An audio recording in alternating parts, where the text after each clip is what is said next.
मी व्याख्यानांना जाते, म्हणजे बोलवलं जातं आणि त्याच्यामध्ये ते विषय देतात, मी मांडते.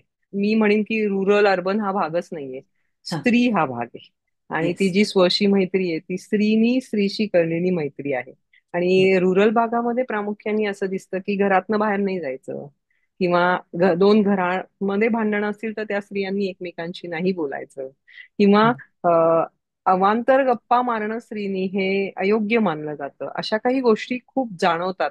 आणि मग अशा वेळेस ती स्त्री जेव्हा माझ्याशी बोलायची आणि मला सांगायची की ताई तू आहेस आणि तू बसली आहेस आणि मी तुझ्याबरोबर बसले तर माझ्या घरी काही प्रॉब्लेम नाही, पण हेच मी माझ्या शेजारच्या बाईंबरोबर बसले तर त्यांना वाटतं ही काहीतरी कागाळ्या करते सासूच्या, किंवा हम्म. असं काहीतरी होतंय, मग ते नको, म्हणून मग आम्हाला नाहीच पाठवलं जात.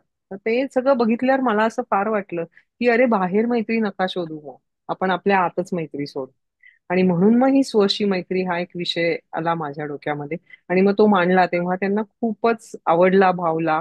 आणि खूप जणींनी येऊन मला सांगितलं की आम्ही आता करणार. आणि जे ओळखीचे पुरुष होते त्यांनी पण मला फोन करून विचारलं, ताई तू हे काय सांगितलंय? ती आता हा. मला सांगायला लागलीये की आज मला माझ्याबरोबर वेळ हवाय, त्यामुळे मी घेतलाय, हो. तुम्ही आत्ता नका मला डिस्टर्ब करू.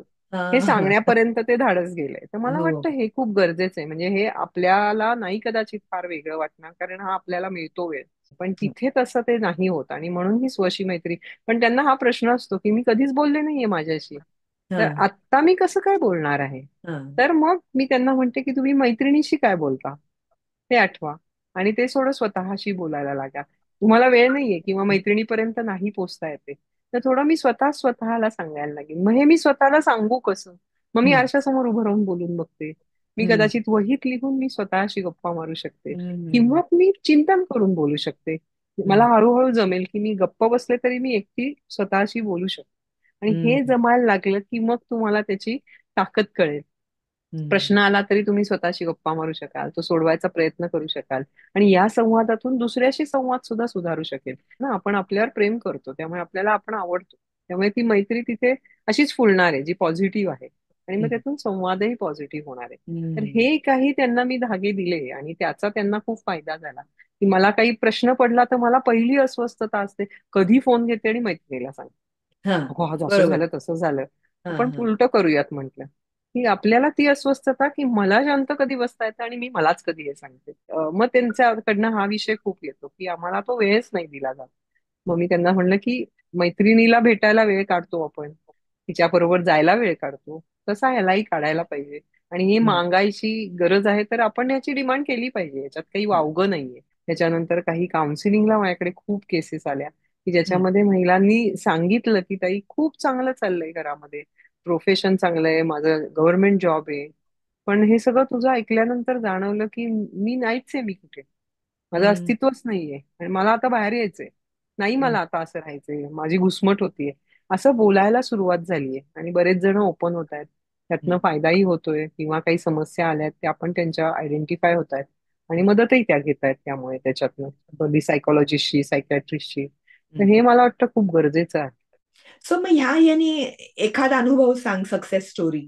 एक तुला. मला खूप सांगावीशी वाटते की जी व्यक्ती माझ्या आयुष्यात खूप आधीपासून होती, अ, अशी व्यक्ती की जी कामानिमित्त मला जोडली गेलेली होती. आणि मी नेहमी तिला बघायची, गेली 4-5 वर्ष बघते, खूप शांत होती, अबोल होती, नंतर छान काम करायची, खूप सिन्सिअर होती, त्यामुळे आमच्या दृष्टीने एकदम बेस्ट सगळं मस्त. चालू होतं. Good worker. आणि जेव्हा हे माझं स्वशी मैत्रीचं सेशन झालं त्याच्यानंतर मला तिचा फोन आला आणि ती मला म्हटली की आज मला असं लक्षात आलंय की या सगळ्या राहाडगडग्यात मी स्वतःला विसरलीये. आणि मी नेहमी सांगते की तुम्ही किती वर्ष स्व बरोबर होत, तर ठीक आहे मी 50 वर्षाची आहे तर मी 50 वर्ष स्व बरोबर आहे. तर त्या स्व बद्दल मी जर बोलायचं ठरवलं तर मला येतं का बोलता? मला नाहीच काही सांगतायत. मी जास्तीत जास्त सांगते माझं नाव आणि माझं घर, पत्ता, इथपर्यंत, त्याच्या पलीकडे नाही सांगताय. हे सगळं सांगितलं की म्हणजे अगो मी बसले आणि प्रयत्न केला आणि मला काही नाही सांगता आलं. मला असं वाटलं की अरे मी या मैत्रीला मुकलीये, तर आता मी ठरवलंय की मला ते करायचंय. आणि त्यानंतर तिच्यामध्ये झालेला बदल मी ऑब्झर्व करत गेले, कामामुळे आम्ही एकत्र असल्यामुळे, की तो ओपननेस आला, कॉन्फिडन्स आला. त्याच्यानंतर ती बोलायला लागली, ती मत मांडायला लागली आणि तिला ती आवडायला लागली. आणि मग मी नंतर जेव्हा तिच्याशी बोलले तेव्हा ती म्हणली की मला आधी मी अजिबात आवडायची नाही, आणि आता मी माझी मैत्री केल्यावर जाणवलं की अरे माझ्यात केवढे छान छान गोष्टी आहेत आणि हम्म. मला मी आवडायला लागले त्यातनं.